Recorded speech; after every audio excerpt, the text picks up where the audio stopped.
The bright lights of the interview room made Kepler's scales shimmer nervously as he sat across from the famous galactic journalist Yila Moonwhisper. His forearms fidgeted with the small recording device clipped to his military uniform, the same dark green fabric he had worn during the Zenith War 3 years ago. The space station Harmony Junction buzzed with activity outside the soundproof walls, but inside this room the air felt heavy with anticipation. Yela adjusted her translucent wings and smiled warmly at the reptilian veteran she had interviewed. Hundreds of war survivors from dozens of species, but this particular story had taken months to arrange. Kepler had refused every previous request for an interview about his time serving alongside human forces. Today was different. Today he was ready to talk. "Thank you for agreeing to speak with us, Kepler," Yela said in her melodic voice. "Our viewers across 12 star systems are eager to hear about your experiences during the war." Kepler's sac pulsed slowly, a sign of deep thought among his people. His yellow eyes fixed on a point somewhere behind Yela's shoulder. "I should have spoken sooner," he said quietly. "The galaxy deserves to know what humans are really like in war." The journalist leaned forward slightly. She had heard rumors, whispered stories from other alien veterans who had fought alongside human forces. Most refused to discuss their experiences in detail. Those who did speak often requested their interviews be sealed for decades. "What made you decide to come forward now?" "Because people still don't understand," Kepler replied, his scales shifting to a darker shade of green. "They see humans as just another species, maybe a little aggressive, maybe a little stubborn. They think humans won the war through superior technology or better tactics. They're wrong." Yela activated the recording crystals embedded in the table between them. Across the galaxy, millions of beings would watch this interview, searching for insights into the species that had turned the tide of the greatest war in galactic history. "Tell us about your first assignment with human forces." Kepler closed his eyes for a moment. "I was assigned to the 47th Expeditionary Force as a communications specialist. My government thought it would be good for interspecies relations. We would learn from each other, share knowledge, build lasting friendships." His laugh was bitter. "I was excited. Humans were new to galactic warfare. I thought I could teach them something." "What was your first impression of the human soldiers?" "Normal," Kepler said immediately. "That was the most disturbing part. Colonel Jake Morrison welcomed me personally. He was polite, professional, even friendly. He introduced me to the other officers like I was joining a family. Lieutenant Lisa Grant showed me around the base, explained their procedures, made sure I had everything I needed." The alien veteran's scales rippled with an involuntary shudder. Grant was small by human standards, maybe 5.5 feet tall. She had brown hair tied back in a simple knot and green eyes that seemed to smile when she talked. She asked about my family, my homeworld, my favorite foods. She seemed genuinely interested in learning about my culture. I nodded encouragingly. "That sounds pleasant. What changed your perception?" "The first patrol," Kepler said without hesitation. 3 days after I arrived, Grant asked if I wanted to join a routine reconnaissance mission. She said it would help me learn their operating procedures. I agreed. I thought it would be educational. His 4 hands clenched into fists. The patrol included 6 humans and 2 other alien specialists besides myself. We were investigating reports of Zenith scouts near the northern mining facility on Kepler 442b. Intelligence suggested minimal enemy presence, maybe a small observation post. What happened during the patrol? Kepler's throat sac pulsed rapidly now. "We found the observation post exactly where intelligence said it would be. But intelligence was wrong about the numbers. Instead of 3 or 4 Zenith scouts, we walked into a full ambush. 27 cybernetic soldiers with advanced plasma weapons, positioned in a narrow canyon with perfect overlapping fields of fire." The journalist waited patiently as Kepler gathered his thoughts. She could see the trauma in his posture, the way his scales had shifted to an almost black color. "Standard doctrine for any galactic military force is immediate withdrawal. When facing overwhelming odds," Kepler continued, Preserve your forces, call for support, live to fight another day. That's what I expected. That's what any rational species would do, but the humans didn't withdraw? No, Kepler whispered. They didn't withdraw. Grant looked at the enemy. Positions for maybe 10 seconds, then turned to her squad with this completely calm expression. She said, "Okay, team, we've got work to do," like she was discussing the weather. Yilla felt a chill run through her delicate frame. What did they do? Grant divided her people into 3 groups without any apparent fear or hesitation. She sent 2 soldiers to flank left, 2 to flank right, and kept 2 with her for a frontal assault. When I asked about calling for support, she looked at me like I had suggested something unnecessary. Kethvera's voice dropped to barely above a whisper. She said, "Support is for when you can't handle the problem yourself." Then she smiled that. Same friendly smile she had given me during the base tour. The alien veteran's scales began to shift colors rapidly, cycling through shades of green and brown. I thought she was being reckless. I thought the humans were going to get us all killed. Through inexperience and overconfidence. I had no idea what I was about to witness. Yilla waited, sensing that Kepler needed a moment to compose himself. The attack began 30 seconds later, he said finally. What I saw in those next few minutes changed everything I thought I knew. About warfare, about survival, about what it means to be a sentient being facing death. He looked directly at Yilla for the first time since the interview began. That was my first glimpse into what humans really are when they fight. And it terrified me in ways I still don't fully understand. The recording crystals hummed softly as Kepler continued his account. His scales now a deep brown color that indicated intense emotional stress among his species. Yilla watched him carefully, noting how his 4 hands trembled slightly as he spoke. "The Zenith opened fire first," Kepler said, his voice steady despite his obvious distress. Their plasma weapons lit up the canyon like lightning. The sound was deafening, and the heat made the air shimmer. I dove behind the nearest boulder and expected to see human bodies scattered across the rocks. He paused, his throat sac pulsing. Slowly, but when I looked up, the humans were still moving. Not running away, not seeking better cover. They were advancing toward the enemy positions while plasma bolts burned the air around them. Yilla leaned forward slightly. How did they survive the initial barrage? That's what I couldn't understand, Kepler replied. The humans moved like they could see the shots coming before they were fired. Grant rolled left just as a plasma bolt seared the space where she had been standing. Private Alex Turner dropped flat a split second before 3 shots passed over his head. The alien veteran's eyes grew distant as he recalled the scene. At first I thought it was luck. Then I realized they were reading the Zenith body language, watching for the tiny movements that preceded each shot. They were predicting enemy fire patterns while running through a kill zone. What about the flanking maneuvers Grant had ordered?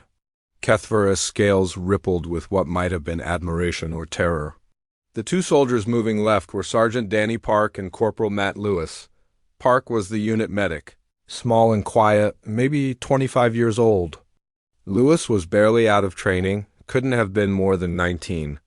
He stopped speaking for a moment, his 4 hands clenching and unclenching. Park reached the left flank position and immediately began treating a wounded soldier from another unit who had been caught in the ambush earlier. Plasma fire was still coming down like rain, but Park worked on the wounded man like he was in a safe medical facility. Was Park taking cover while he worked? No, Kepler said quietly. He was completely exposed, kneeling in the open while enemy fire burned the air around him. His hands never shook. His breathing stayed calm when a plasma bolt hit the rock. Next to his head, he didn't even flinch. Yilla felt her wings flutter nervously. How is that possible? I asked myself the same question, Kepler replied. And then I saw something that made it worse. Park's medical scanner was beeping steadily, monitoring his vital signs while he worked. His heart rate was 68 beats per minute, normal resting rate for a human. The journalist's translucent features paled. He wasn't afraid? He wasn't. Just unafraid, Kepler said. He was functioning at peak efficiency under conditions that should have paralyzed any rational being with terror. While treating the wounded soldier, he was also calling out enemy positions to his squad mates, coordinating their movements and planning their next tactical move. Kepler's scales shifted to an almost black color. Then Lewis reached his flanking position and things got worse. A Zenith soldier with a plasma blade came around the rocks behind him. Lewis should have been dead. What happened? Lewis heard the footsteps and turned just as the blade came down toward his shoulder. Instead of dodging or blocking, he stepped into the attack. The blade went deep into his shoulder, almost to the bone. Yala gasped, her wings trembling. He was killed. No, Kepler said, his voice barely above a whisper. Lewis grabbed the blade with his bare hands while it was still in his shoulder. He pulled the Zenith soldier closer, trapping the weapon, and drove his combat knife into the enemy's weak point behind the neck armor. The alien veteran's forehands were shaking now. The whole thing took maybe 3 seconds. Lewis never made a sound, no scream, no cry of pain, nothing. He just dealt with the threat and moved on to the next enemy position. How badly was he injured? The blade had severed muscle and scraped bone, Kepler replied. Any member of my species would have been unconscious from shock and pain. Lewis applied a field bandage to himself and continued fighting for another 2 hours. Yula stared at him in disbelief. 2 hours with that injury? 2 hours, Kepler confirmed. And that wasn't even the worst part. The worst part was how he treated the injury, like it was a minor inconvenience. He was actually annoyed because the bandage made it harder to aim his weapon properly. The journalist struggled to process what she was hearing. What about the frontal assault Grant was leading? Kepler's scales cycled through several shades of brown and green. Grant and her partner were advancing directly toward the strongest enemy position. 12 Zenith soldiers with overlapping fields of fire, perfect defensive positions, and superior weapons. How did 2 humans expect to defeat 12 Zenith soldiers? They didn't expect to defeat them, Kepler said. They expected to die? Trying. Grant's partner was a young woman named Katie Bell. She couldn't have been more than 22 years old, with blonde hair and blue eyes that reminded me of peaceful skies on my homeworld. He paused, his throat sac pulsing rapidly. Bell looked at the enemy positions and said, "This is going to hurt." Then she smiled this bright, cheerful smile and charged straight at them. What was Grant's reaction? Grant nodded like Bell had, suggested a reasonable course of action and followed her into the attack. Both humans were firing their weapons while running directly toward certain death. They weren't seeking cover or trying to minimize casualties. They were trying to cause maximum damage before they died. Kepler's voice dropped to a whisper. That's when I realized what made humans different. They weren't braver than other species. They weren't more skilled or better trained. They were willing to accept death as an acceptable outcome if it meant completing their mission. Did they survive the assault? Yes, Kepler said, his scales now completely black. But survival wasn't the point. The point was that they had calculated their chances of living through the attack and decided those chances didn't matter. They were going to complete their objective regardless of the personal cost. The alien veteran looked directly at Yella. That was my first lesson about humans in combat. They don't fight to survive. They fight to win. And if winning requires dying, they accept that trade without hesitation. Yella felt a chill run through her delicate frame. How did the ambush end? The Zenith forces retreated, Kepler said simply.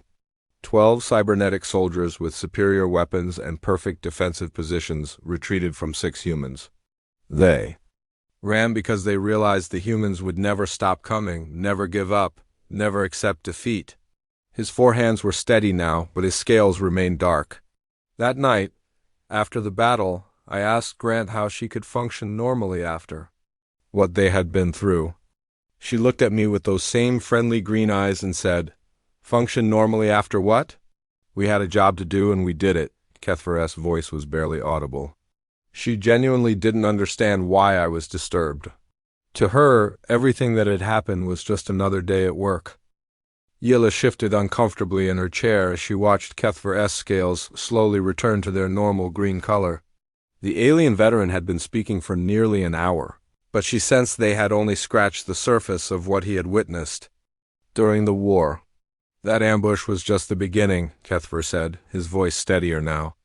2 weeks later, I was assigned to a joint operation to retake the mining colony on Zarian Prime. That's when I learned about human psychological warfare.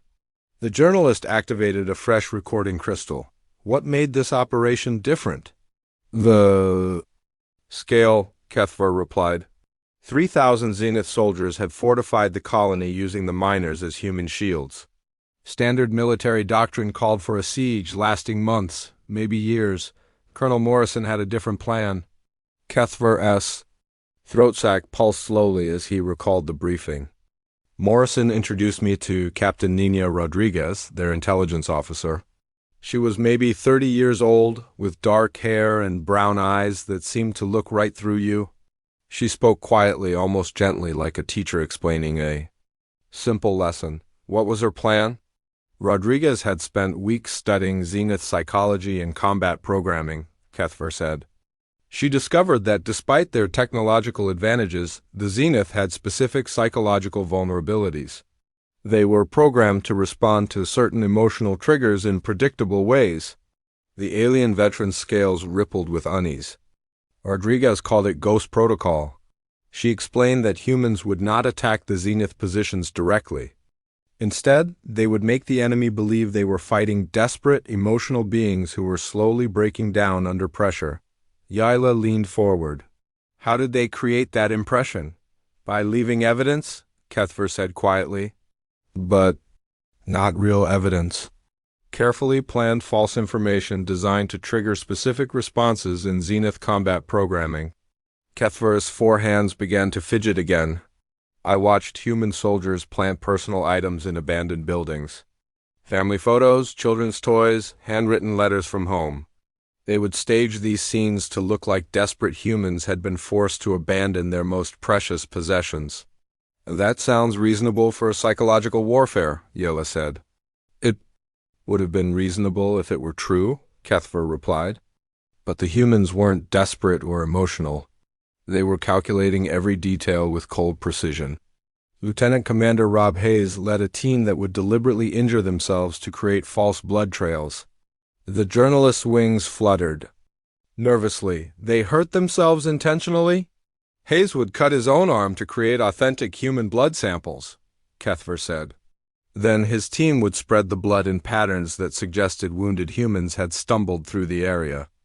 In panic, they created fake diary entries describing fear and desperation, recorded messages that sounded like final goodbyes to loved ones. Kepler's scales shifted to a darker shade. The most disturbing part was watching Hayes treat his own injury. He would cut deep enough to produce the blood they needed, then bandage the wound and continue with his mission like nothing had happened. How did the Zenith react to this false evidence? Exactly as the humans predicted, Kepler said. Zenith. Combat programming included protocols for dealing with emotionally unstable enemies. When they found the planted evidence, they adjusted their tactics to counter desperate, frightened humans who were making poor decisions. The alien veteran's voice dropped to a whisper, but the humans weren't desperate or frightened. They were setting a trap using the enemy's own psychological programming against them. Yilla felt a chill run through her delicate frame. What happened during the actual assault? The Zenith forces were completely unprepared, Kepler replied. They had positioned their defenses to counter emotional, panicked attacks.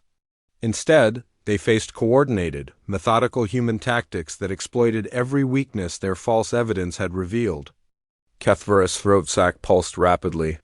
Captain Rodriguez watched the battle from the command center with the same calm expression she had used during the briefing. When the Zenith lines began to collapse, she turned to me and said, "Psychology is just another weapon system. You study your target, identify the weak points, and apply pressure until something breaks." How long did the battle last? 4 hours, Kepler said. What should have been a months-long siege ended in 4 hours, because the humans had manipulated the enemy into defeating themselves. The journalist struggled to process what she was hearing. What happened to the mining colony? The humans. Rescued every single civilian, Kepler replied.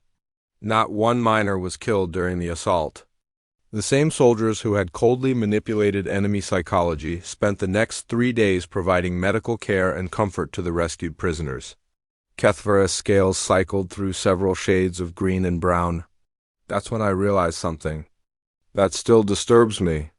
The humans weren't becoming monsters to win the war. They were using their capacity for both calculated violence and genuine compassion as tactical resources. Can you explain what you mean? Rodriguez spent weeks planning psychological warfare that would exploit enemy weaknesses without any apparent emotional involvement, Kepler said. But when she met the rescued miners, she cried while helping a wounded child. Both responses were authentic human behavior. The alien veteran's 4 hands were shaking now. She could compartmentalize her emotions, turning them on and off based on tactical requirements. When she needed to be coldly analytical, she was coldly analytical. When she needed to show genuine compassion, she showed genuine compassion.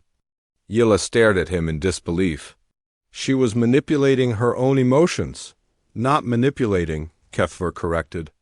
Accessing different aspects of her personality based on mission requirements. She was genuinely caring when caring was useful and genuinely ruthless when ruthlessness was required. What was your reaction to witnessing this? Kepler's scales turned almost black. I began to understand that humans weren't just tactically flexible. They were psychologically flexible in ways that other species couldn't match. They could be whatever the situation required them to be. The alien veteran looked directly at Yilla. After the colony was secured, I asked Rodriguez how she could switch between such different emotional states so easily. She looked at me with those same gentle brown eyes and said, "You do whatever needs to be done." That's what being human means. Did other human soldiers demonstrate similar capabilities? All of them, Kepler said quietly. Every human I served with could access different aspects of their personality based on tactical needs. They could be cold killers in combat and gentle healers in medical situations. They could be ruthless strategists during planning and compassionate friends during downtime. Kepler's voice was barely audible. That night I realized I wasn't serving alongside soldiers who happened to be human. I was serving alongside humans who happened to be soldiers. And the difference was more terrifying than I had imagined.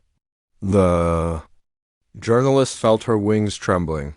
What did you mean by that distinction? Soldiers from other species become different people during war, Kepler explained. They put aside their normal personalities and adopt warrior mindsets. Humans don't change who they are. They use all aspects of their personality as tools for achieving victory. His scales remained dark as he continued. They don't become monsters to win wars. They use their capacity for both monstrous and noble behavior as tactical resources. That's what makes them so effective and so terrifying. The interview room grew quiet as Kepler gathered his thoughts, his scales gradually shifting back to their normal green color. Yilla could see the emotional toll these memories were taking on the alien veteran, but she knew the galaxy needed to hear this story. The psychological warfare was disturbing, Kepler said slowly, but it wasn't the worst thing I discovered about humans in combat. The worst thing was their biology. Yilla tilted her head curiously. What do you mean by their biology? 6 weeks after the Zarian Prime operation, I was assigned to a long-range reconnaissance mission with Staff Sergeant Kelly Wright and her team, Kepler explained. We were tasked with gathering intelligence behind enemy lines on the planet. Tau Ceti 4, the mission required us to operate without support for 10 days in hostile territory. The alien veteran's throat sac pulsed slowly. Wright was a woman in her early 30s with red hair and green eyes. She had a quiet way of speaking that made you want to listen carefully. During the mission briefing, she explained that we would need to function without sleep for the first 72 hours while crossing enemy patrol zones. How did the team prepare for extended operations without rest? The other alien team members, including myself, were issued military stimulants and scheduled rest periods, Kepler replied. Standard procedure for any multi-species unit operating under extreme conditions. We expected the humans to follow similar protocols. Kepler's scales began to darken slightly. Wright looked at the stimulant dispensers and said her team wouldn't need them. When I asked how they planned to function without sleep for 3 days, she said they would just stay awake. Just stay awake? Yella repeated. Just stay awake, Kepler confirmed. Like it was the most normal thing in the galaxy. No drugs, no technological assistance, no rotation schedules. They were planning to override their own biology through willpower alone. The journalist's wings fluttered nervously. Did they succeed?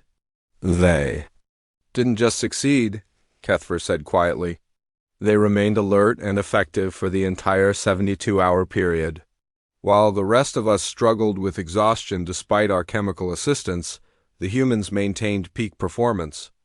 Kepler's 4 hands clenched into fists.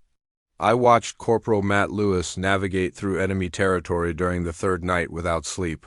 His movements were precise, his awareness was sharp, and his decision-making was flawless. He was functioning better than I was with stimulants. How is that possible? I asked Wright the same question, Kepler replied. She explained that humans could access what she called reserves. Emergency energy stores that their bodies could tap into when normal limits were exceeded. The alien veteran's scales rippled with unease. She said it wasn't comfortable, but it was doable. She compared it to lifting something heavy. You can lift more when you absolutely have to, even if it hurts. What other biological advantages did you observe? Kepler's voice dropped to a whisper. During the 4th day of the mission, we encountered a Zenith patrol. The firefight lasted maybe 10 minutes, but it was intense. Private Jake Stone took a plasma blast to the chest that should have been fatal. Was he killed? No, Kepler said, his scales now almost black. The blast burned through his body armor and seared the flesh beneath. I could see exposed muscle and bone. Any member of my species would have died from shock within minutes. The journalist felt her delicate frame shudder. What did Stone do? He applied field medical treatment to himself while continuing to fight, Kepler replied.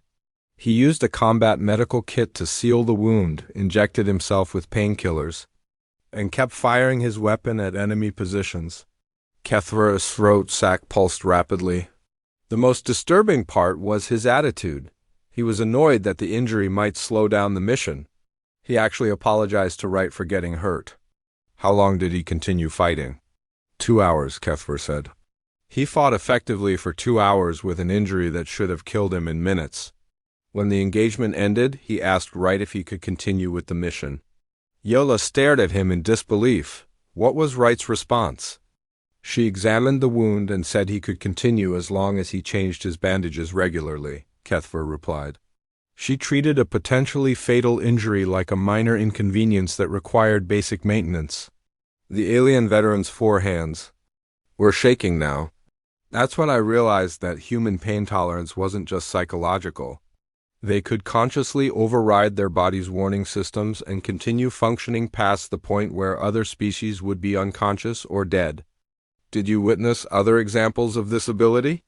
Major Chris Sullivan demonstrated it during our extraction, Kepler said. We were captured by a Zenith patrol on the 8th day of the mission. Standard restraint protocols involved electromagnetic shackles that adapted to the prisoner's physiology. Kepler's scales cycled through several shades of brown and green. Sullivan was chained to a wall in a way that would have been impossible for him to escape. The shackles were designed to tighten if the prisoner struggled. How did he escape? He dislocated his own shoulder to create enough room to slip his hand through the shackle, Kepler said quietly. Then he relocated the joint by himself and continued with the escape plan. The journalist's wings were trembling. He deliberately injured himself to escape? He deliberately injured himself, then fixed the injury, then used his temporary disability as a tactical advantage, Kepler corrected. The whole process took maybe 3 minutes. He treated his own body like a tool that could be modified as needed. What was his attitude during this process? Completely matter of fact, Kepler replied. He explained to me later that pain was just information.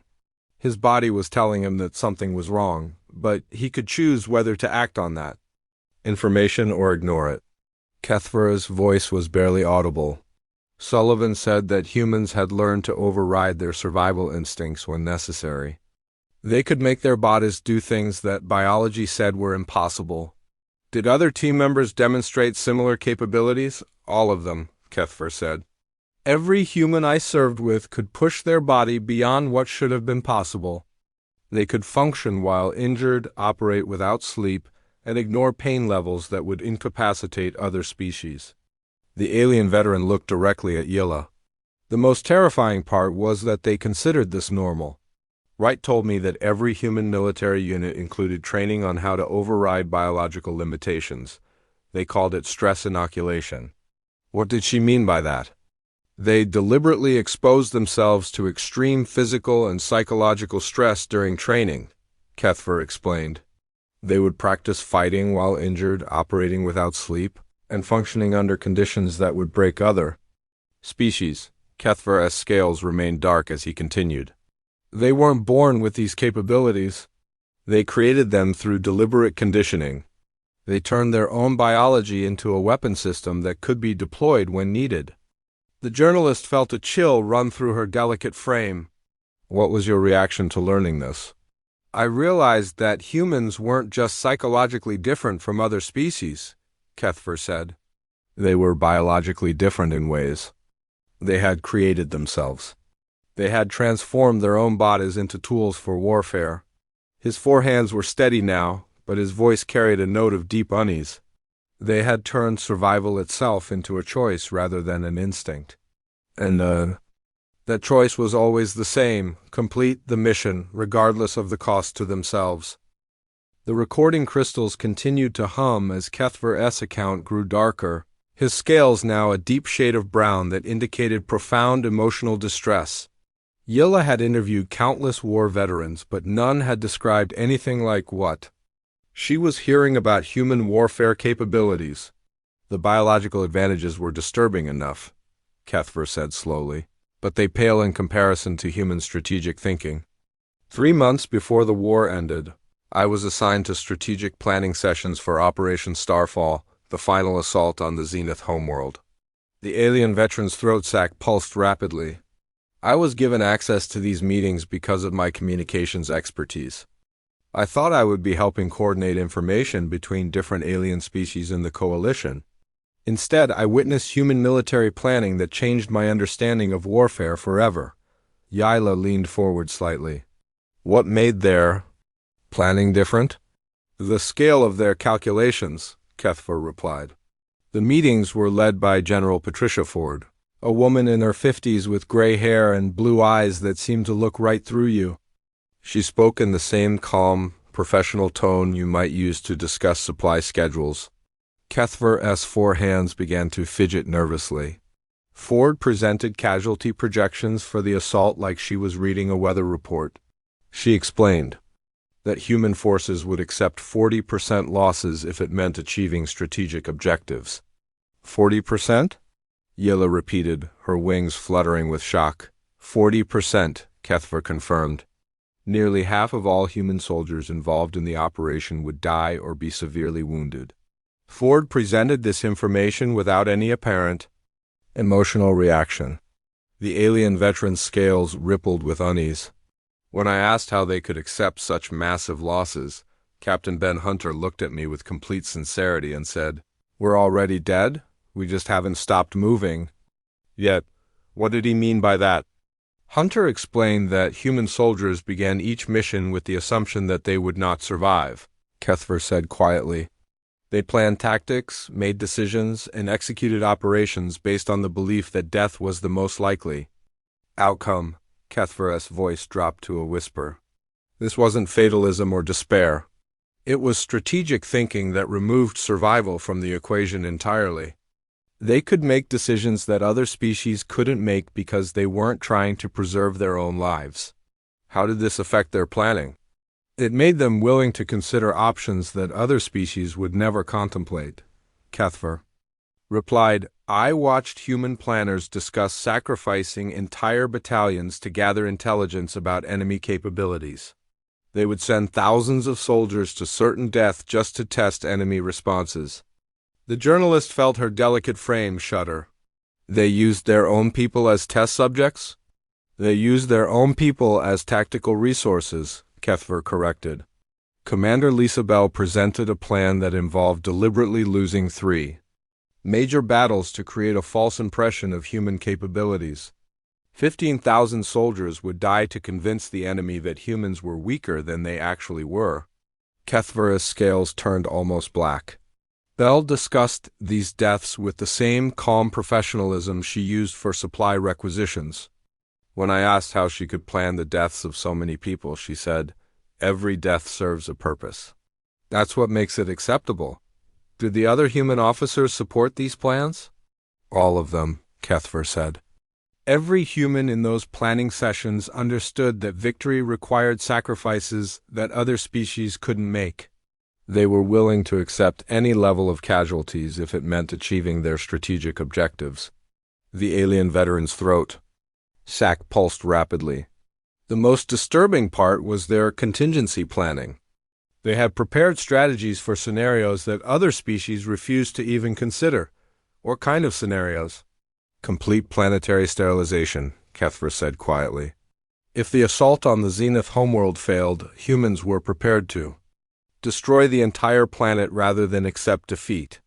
Yola stared at him in horror. They would commit genocide? They would commit genocide if it was tactically necessary, Kepler replied. Major Scott Davis presented detailed plans for biological weapons that would eliminate all life on Zenith worlds. He discussed the complete extinction of an entire species like he was planning a training exercise. The journalist's wings were trembling now. How could they consider such actions? Because they viewed warfare as a problem to be solved rather than a conflict to be managed, Kepler explained. If the problem required the extinction of the enemy species, they were prepared to accept that solution. Kepler's forehands were shaking. Davis told me that humans had learned to separate tactical requirements from moral preferences. They could do whatever was necessary to win, regardless of their personal feelings about those actions. Did they actually implement these extreme plans? They didn't need to, Kepler said. The Zenith analyzed human strategic thinking and realized that continued resistance would result in their complete extinction. They surrendered not because they were defeated militarily, but because they understood that humans would never stop fighting until every Zenith was dead. The alien veteran's voice was barely audible. The enemy surrendered because they realized humans were willing to accept any cost to achieve victory, including the cost of becoming monsters. What was your reaction to witnessing these planning sessions? I began to understand that humans didn't just fight differently from other species, Kepler replied.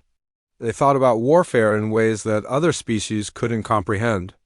They could make decisions that required abandoning everything we consider civilized behavior. Kepler's scales remained dark as he continued. After one particularly disturbing session, I asked General Ford how she could plan such extreme actions while maintaining her humanity. She looked at me with those same calm blue eyes and said, "Humanity isn't about what you're willing to do. It's about what you're willing to sacrifice to protect what matters." What did she mean by that? She meant that humans were willing to sacrifice their own moral comfort to achieve strategic objectives, Kepler explained. They could become monsters if being monsters was what victory required. The journalist felt a chill run through her delicate frame. Did you believe they were monsters? That's what made it so terrifying, Kepler said.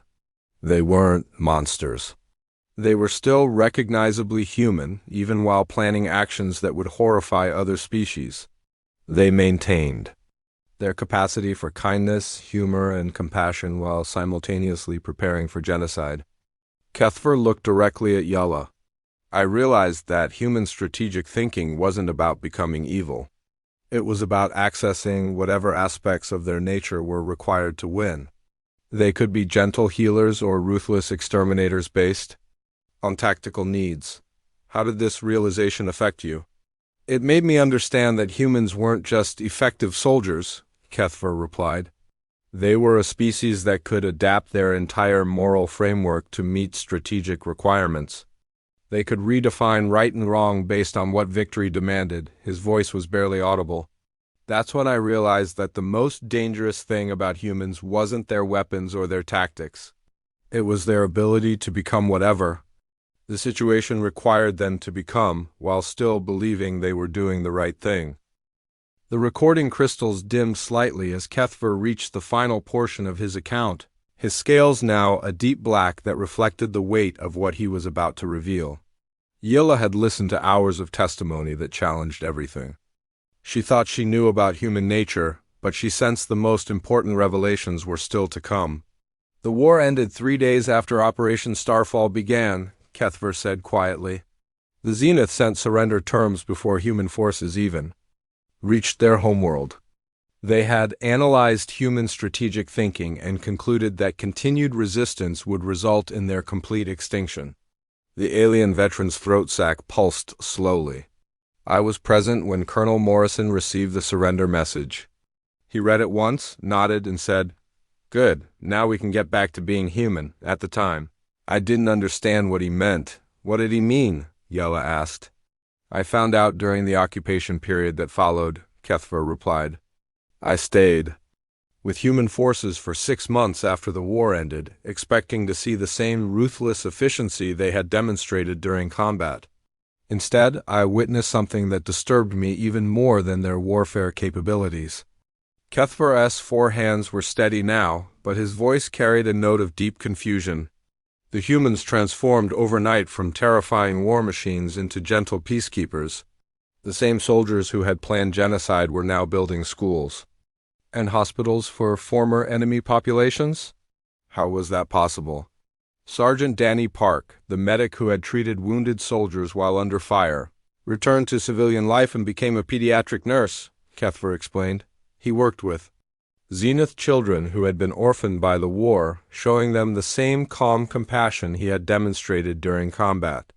The alien veteran's scales rippled with bewilderment. I watched Park comfort a young Zenith girl who was afraid of humans. He held her gently, spoke to her in soft tones, and spent hours teaching her to trust him. The same hands that had killed. Enemy soldiers were now healing their children. What about the other soldiers you had served with? Lieutenant Lisa Grant started a small business growing flowers on her homeworld, Kepler said. The woman who had charged into enemy fire without hesitation spent her days nurturing delicate plants and creating beauty. Kepler's voice dropped to a whisper. When I visited her farm, Grant showed me her greenhouse with the same enthusiasm she had once shown for tactical planning. She talked about soil composition and growth cycles with the same analytical precision she had used to plan attacks. Did you ask her about this transformation? I asked all of them, Kepler replied. They looked at me like I was asking an obvious question. Grant said, "The war is over. Now we do something else, like switching from warfare to flower growing."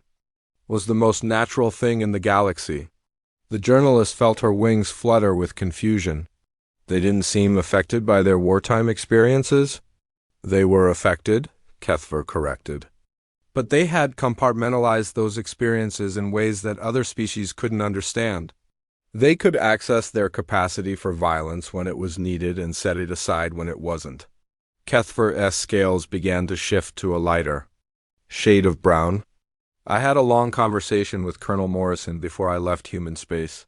He explained that humans had evolved as persistence hunters, creatures that would methodically pursue prey until it collapsed from exhaustion. What did that have to do with their warfare capabilities? Morrison said that this hunting instinct hadn't disappeared with civilization, Kepler explained. It had simply been refined and redirected. During war, humans became persistence, hunters tracking enemy forces. During peace, they became persistence builders creating better societies. The alien veteran's throat sac pulsed thoughtfully. He told me that humans had learned to fight countless wars among themselves before joining the galactic community. What other species considered extreme battlefield behavior was simply normal human activity. Did Morrison believe humans were naturally violent? Morrison said humans weren't naturally violent or naturally peaceful, Kepler replied. They were naturally adaptive. They could become whatever the situation required them to become, then transition to something else when circumstances changed. Kepler looked directly at Yila. That's when I realized what made humans truly terrifying. It wasn't their weapons or their tactics or their willingness to die for victory. It was their ability to remain fundamentally human while demonstrating capabilities that would destroy other species. What do you mean by that? Other species become different people during war, Kepler explained. They put aside their normal personalities and adopt warrior mindsets. When the war ends, they struggle to return to their original selves. The alien veteran's scales were now a normal green color, but his voice carried a note of awe. Humans don't change who they are during war. They use all aspects of their personality as tools for achieving objectives. They can be gentle healers and ruthless killers at the same time because both capabilities are part of being human. How did this realization affect your understanding of humanity? I understood that humans joined the galactic community as veterans of warfare that other species couldn't comprehend, Kepler said. They had already learned to wage war without losing their capacity for peace, to commit violence without becoming violent, to plan genocide without becoming monsters. Kepler's four hands were completely still now. The most terrifying and reassuring thing about humans is that they never stop being human. Even in the darkest moments of warfare, they remain moral, caring individuals while demonstrating capabilities that would traumatize other species. What message do you want to convey to the galactic community? That humans make excellent allies precisely because they would make terrible enemies, Kepler replied. Their capacity for violence isn't what makes them dangerous. It's their capacity to remain rational while employing that violence. The alien veteran's voice was steady now, carrying the weight of hard-earned wisdom. Humans can wage total war while maintaining their moral framework. They can plan extinction campaigns while preserving their capacity for kindness. They can become monsters when necessary while remaining recognizably human. Do you believe this makes them trustworthy? I believe it makes them human, Kepler said simply. And after serving alongside them for a year, I understand that being human means being capable of anything that survival requires, while never losing sight of what makes survival worth achieving. Kepler looked directly into the recording crystals, addressing the galactic audience. Humans are not the strongest species in the galaxy. They are not the smartest or the most technologically advanced. But they are the most adaptable, and that adaptability extends to every aspect of their existence. What is your final assessment of humanity's place in the galactic community? Humans are what every species becomes when pushed to the absolute limit of survival, Kepler replied. The difference is that humans have learned to access those capabilities without being pushed to that limit. They can become whatever they need to become, whenever they need to become it. The alien veteran scales were now their normal bright green color. That's what makes them terrifying as enemies and invaluable as allies. They have mastered the art of becoming monsters while remaining human, of waging war while preserving peace, of planning death while celebrating life. Kepler's voice was barely audible as he concluded. The most important thing the galaxy needs to understand about humans is that they are not a species that learn to fight. They are a species that learn to survive anything, including the necessity of fighting. And that survival instinct is tempered by something even more powerful: their refusal to let survival cost them their humanity. The recording crystals fell, silent as Kepler finished his account, leaving the galaxy to grapple with the implications of what they had just learned about their human allies.